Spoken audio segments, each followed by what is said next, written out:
Hello everyone and welcome back to the channel. In today's video, I'm going to show you how to quickly and easily remove the rear taillight on a Mercedes-Benz W212 Facelift. I'll explain every step in a simple and straightforward way, so make sure you watch until the end and don't miss any important details. Let's get started. First, open the trunk and take a look at the side trim panel. If your goal is only to disconnect the electrical connector from the taillight, you don't need to remove the entire light assembly. Simply open this small plastic access cover, and you'll have enough space to reach the connector and unplug it. However, if you want to remove the entire rear taillight, you'll need to open the side trunk lining.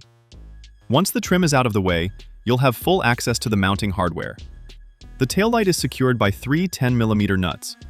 Using a ratchet with a 10mm socket, carefully remove all three nuts.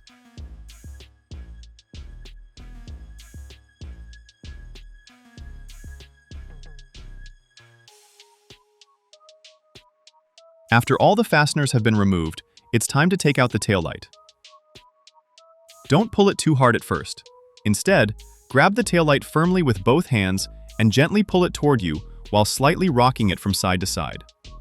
A little movement is usually enough to release it from the locating pins, and the taillight will come out without much effort.